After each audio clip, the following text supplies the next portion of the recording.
Управлении физической культуры Якутска проходят обыски, что привлекло внимание правоохранителей. Прогнившие полы, стены, сырость и плесень. В Алдане прошел рейд по проблемным многоквартирным домам. Патрулирование лесов усилят в майские праздники. Оперативные группы Якутии проконтролируют безопасность, а в случае нарушения накажут рублем.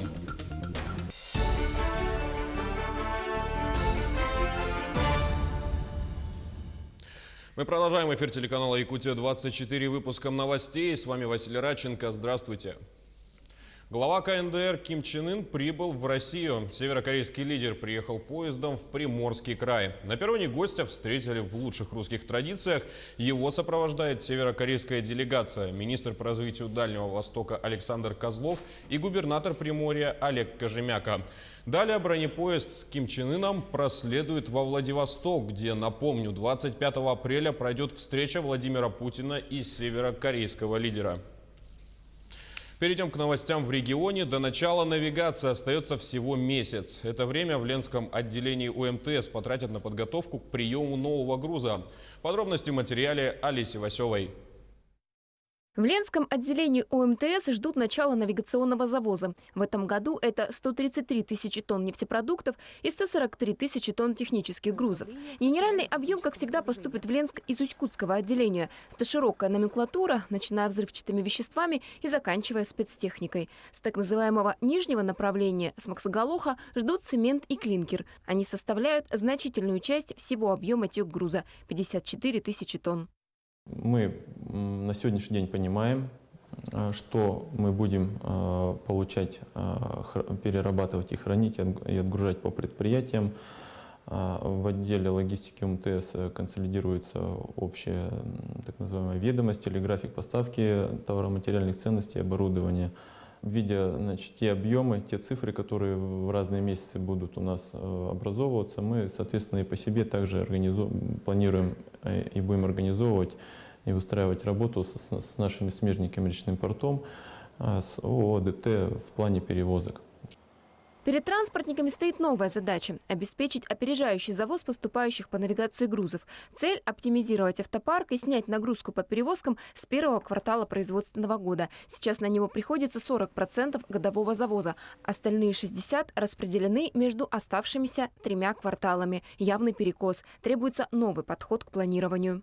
Сейчас совместно со специалистами УМТС мы прорабатываем направление опережающего завоза, определяем номенклатуру грузов, которая будет в этот период перевозиться. И с мая, с начала навигации, уже планируем приступить к этим перевозкам.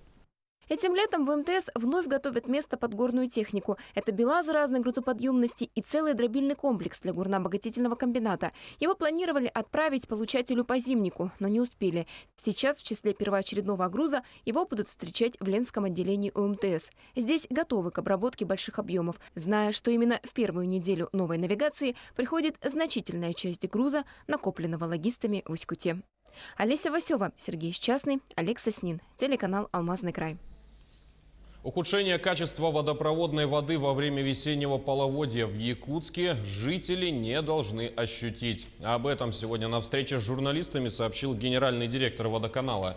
Новые водозабор и очистное сооружение должны улучшить ситуацию в этом году. Также руководитель водоканала сообщил, что ежедневно отбираются по 14 проб с водоузлов и водолиний. В паводковый период кратность проб увеличится до 20 раз в день, что позволит еще более оперативно реагировать на изменения качества воды. Мы надеемся, что вот такой грязной воды, как в прошлые года, не будет. Единственное, если будут какие-то остановки насосов там, по электроэнергии и так далее, потом запусков и так далее, вот тогда временно могут быть какие-то, но это уже не по всему городу, а по тем районам, которые охватывает та или иная насосная станция.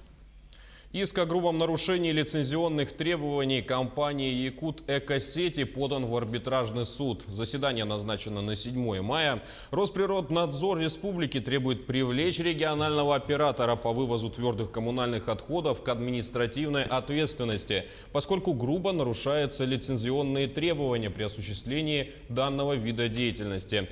А именно, отсутствуют заключенные с «Якут Экосети» трудовые договоры с водителями, которые работают на мусоровозах.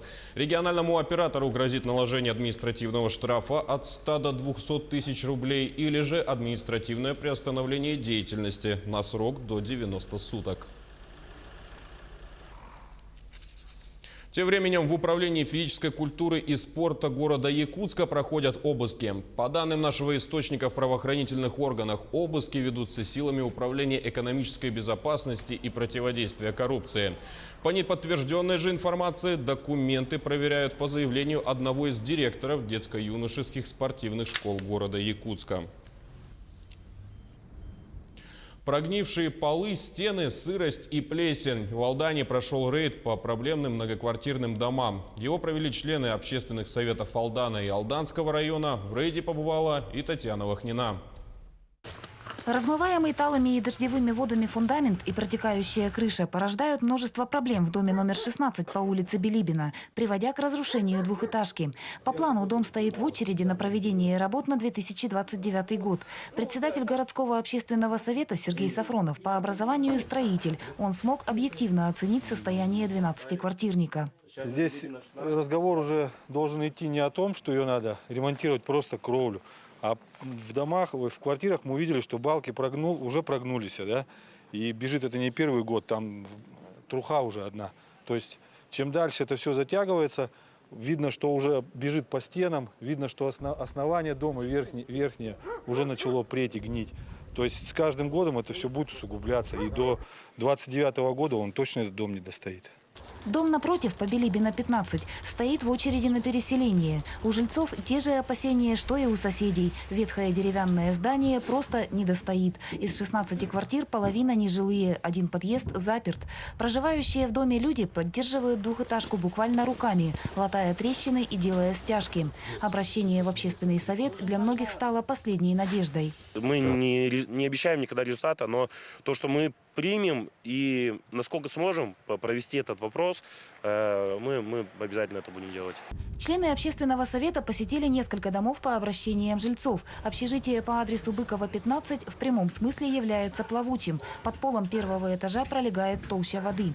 Много лет канализация в аварийном состоянии. Здание стоит на щебне, и риск обрушения высок. Вред наносится здоровью. Воздух пропитан сыростью, на стенах грибок и плесень. Вопрос проведения капитального ремонта члены районного и городского общественных советов взяли под контроль. Они могут в любое время позвонить и спросить, на каком вопросе, на какой стадии находится вопрос, что мы сделали. Также у нас открытый совет проходят жители города, жители дома данного. Они могут в любой момент приходить, то есть и спрашивать. Решение по каждому из многоквартирников будет принято на ближайшем заседании. Члены рекомендательного органа намерены выстраивать диалоги с властью и управляющей компанией. Татьяна Вахнина, Сергей Шипачев, Александр Лукин, Алдан. Патрулирование лесов усилят на майские праздники в Якутии. Оперативные группы Министерства экологии и природопользования и лесного хозяйства увеличат количество рейдов. Проверки пройдут в целях предотвращения бесконтрольных поджогов и возникновения лесных пожаров. Специалисты будут выявлять, пресекать, а также проводить профилактику нарушений правил пожарной безопасности. Нарушителей же будут привлекать к административной ответственности и карать рублем. К другим темам. Во Дворце культуры «Алмаз» в Мирном работают вокальные студии, танцевальные кружки и детский театр балета. Приходя на спектакль, концерт или киносеанс, зритель может и не заметить, какая колоссальная работа была проделана. Но нашей коллеге Кристине Мартыновой все же удалось приподнять занавес и пообщаться с артистами. Дворец культуры «Алмаз» – это прежде всего люди. Люди, которые создают творческий процесс, и люди, которые приходят на это посмотреть. Поэтому важно создавать события, которые были бы интересны и детям, и взрослым.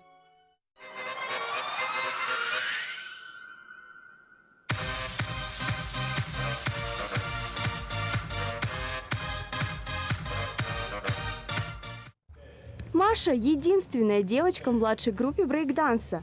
Выбрала этот жанр сама, смотрела ролики в интернете и пыталась повторять движения. Узнала о танцевальной группе в ДК «Алмаз», сама пришла и записалась. Я всю жизнь мечтала научиться этому, потому что мне это Я смотрела некоторые ролики, и мне это нравилось. Мне всегда было интересно попробовать что-то новое для себя. Поэтому я его выбрала. Мне очень нравится здесь заниматься. Мальчишки меня не обижают, поэтому я выбрала это занятие. 500 учеников за 10 лет работы. Денис Салахудинов, тренер брейк-данса, занимается с теми, кому близки ритмы улиц. В группу набирают и малышей, и взрослых. Говорит, главное – желание. Брейкинг – это полная свобода. В этом танце нет никаких границ. Свобода полная. Нет никаких рамок, нет никаких границ, потому что брейкинг включает в себя очень много разных видов танцев. Он не ограничивается какой-то конкретно одной тематикой. Поэтому, наверное, его свобода. Воспитанники Татьяны Лисицыной участвуют во всех спектаклях и постановках Дворца культуры «Алмаз». За 10 лет работы из-под ее крыла вышло более 500 вокалистов. Сейчас в студии занимаются 48 человек. Готовятся к фестивалю «Мирный поет о мире» и майским праздникам. Сейчас готовимся к 9 мая, готовимся к 1 мая, готовимся к Дню защиты детей. У нас только вот недавно прошел отчетный концерт, который назывался «Это моя семья», и все коллективы были на сцене мои абсолютно. Вот. Старшие готовятся, «Мирный поет о мире». Возможность заниматься во Дворце культуры «Алмаз» есть у всех, от детей до пенсионеров. Это центр досуга и культурного развития города. Впереди у коллектива творческая весна. Кристина Мартынова, Наталья Николаева, Артур Голиков и Кирилл Шолохов, телеканал «Алмазный край».